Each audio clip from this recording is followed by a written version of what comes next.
Welcome to the channel, guys. We are back again, and today I'm going to be talking about my top 5 honey fragrances, so stay tuned for that. And if you like the content, hit that like and subscribe button. Really do appreciate it. Now, I chose 5 fragrances that have a honey dominant note. So there's a lot of fragrances, or quite a few fragrances, that do certainly have honey as a note, but it's not something that's really the focus or centerpiece of the fragrance, and it's not something that's really prominent. In some honey fragrances, or some fragrances with honey in them, you can barely smell it. All of these are good selections if you really want to smell that honey. So, without further ado, let's get into the list. The first one is actually going to be one that I picked up. I'm happy with this purchase, and I'm happy that I picked up something from this house because, as I've mentioned before, I am Canadian. This is a Canadian brand. Like supporting the fact that this is a Canadian brand, plus they have a lot of quality. That fragrance is Bee by Zoologist. Zoologist is one of these brands that I think they really encompass niche because they do have a lot of unique or more challenging offerings. They do, of course, have stuff that's a little bit more easy to wear. And they have, these beautiful design bottles, and everything about them feels luxury. I really do love the presentation on these bottles, by the way. The nice artwork, the caps are beautiful. So I've always wanted to have one in my collection. I ended up getting this one actually as a blind buy.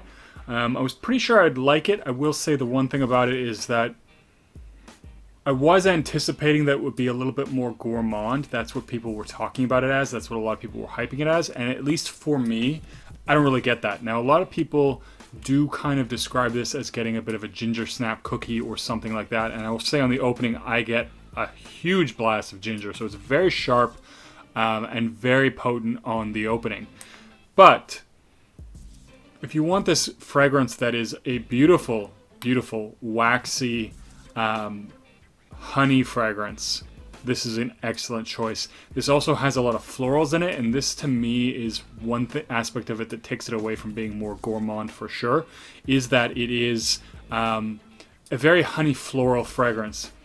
So it has a honey that sometimes comes off as waxy, and it other times comes off very sweet and juicy or syrupy, but it also has those floral components that really anchor it.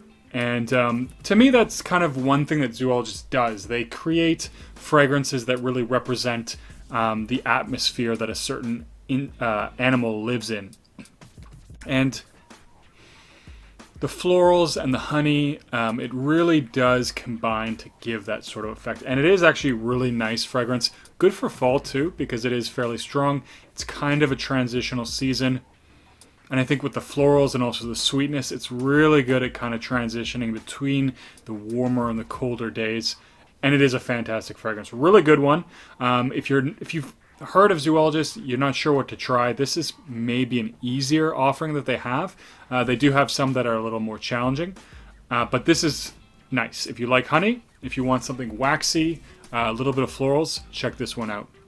Next on the list is actually one that I recently sampled. I do have a sample of this one. I'm not going to talk about a ton about it because I want to do a full review on it, but it's Gold Night by Kilian. And this is one that isn't talked about as much from the house. I know in the Kilian group and among Kilian fans, it is one that does get love. A lot of people do like it. And first and foremost, if you want something that's extremely honey dominant, this is a good choice. But the thing to caution about is there is a slightly dirty vibe there. So I would call it kind of a dirty honey fragrance. Now, it isn't like skanky, but there is a bit of a dirtiness there that gives it a little bit of an edge, takes it away from being a really sweet honey into a little bit more of a darker vibe without being exceptionally dark. Also with that one, I will say the longevity is very impressive. The first time I tried it on, it lasted well over 12 hours. I tried it in the evening. I went to sleep. I woke up in the morning, still there. So very potent, very long lasting, and it is a high quality, dirty honey fragrance, and it is one you should check out for sure. Next one on the list, probably also no surprise to anyone.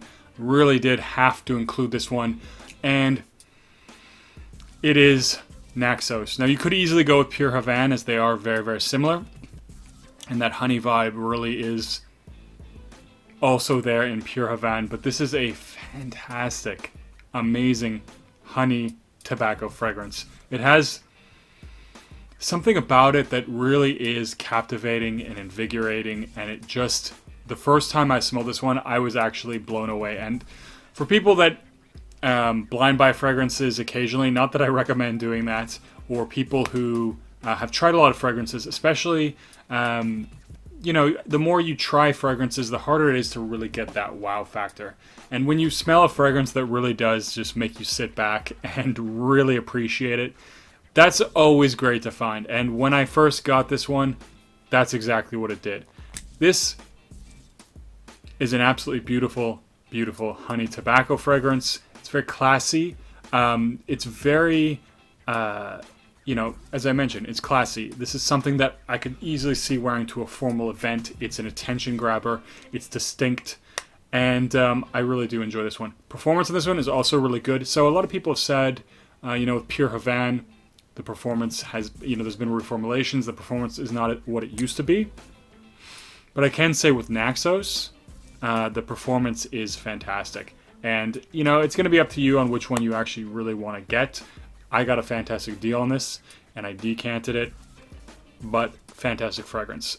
Next on the list, another one that I have, and it will always have a soft spot in my heart, as it is the first niche fragrance that I ever purchased. And that fragrance is none other than Oajan. Now, a lot of people talk about this one as an apple pie fragrance, and when I smell it off the nozzle, I will say I get a little bit of that osmanthus, and that's really what gives it sort of the fruity vibe, so there is a light bit of fruitiness. But for me, this is primarily a honey cinnamon fragrance. And so those two notes are extraordinarily strong. And so it has this really nice, little bit syrupy, sweet honey vibe with a beautiful, almost spicy cinnamon vibe to go with it. Now, if you don't want to, although I can actually should say that, you know, if you buy Oajan on the gray market, you can get a pretty good price for this one. I think I paid 130 USD, which is pretty good for a fragrance that retails over $300. But if you want to get something designerish that's similar, I would actually recommend Paco Rabanne 1 Million Privé. Also a fantastic fragrance, and it gives, to me, a lot of the very same vibe. It smells very, very similar to this, and I know it has tobacco in it and some other notes, but it smells very, very similar to this one. But again, back to Oajan. Not only do you get the beautiful presentation, but the smell is fantastic. It's also a very luxurious fragrance. The honey, the cinnamon, it does smell very high class. And this is one that always makes me feel luxurious when I decide to put it on. It's also a very excellently performing fragrance. So even for people that, you know, like stronger fragrances, you don't have to go that heavy with this one to get that effect. If I go 2-3 sprays on this one, I'm easily going to fill a small room. And the projection is very, very strong, much further than an arm's length for the few hours, and then very long lasting. This lasts, I would definitely say, around the 12-hour mark. Now, one thing that I guess brings it back a little bit is I don't get the honey vibe the entire fragrance. I definitely get it for 6-7 hour marks where the honey is there. Deep into the dry down, I get more of a baked good kind of a vibe with this one, and the honey kind of tapers back. But honey, cinnamon, fantastic. Now, the next one, number one, and actually my favorite if I'm looking for a honey fragrance in particular. So I don't know if it's my favorite on this list, but it's my favorite honey fragrance on this list. And one that I don't think gets talked about a lot. And I was very fortunate. A subscriber sent me a decant of this, and it is none other than Slowdive. So it actually gives me a similar vibe to this one, although it doesn't have the floral component. So it starts off with that waxy, sort of beeswax honey kind of vibe that really goes in a more sweet, more syrupy direction, where it becomes a very prominently sweet and syrupy honey fragrance. And it's really, really good. So if you want something that is a little bit more gourmandy, if you want something that has that great syrupy vibe to it and that really nice clean honey, it's a good one to check out. So the performance on Slowdive is actually really, really strong. It lasts a very long time. I would typically get over 8 hours, 8+ hours easily.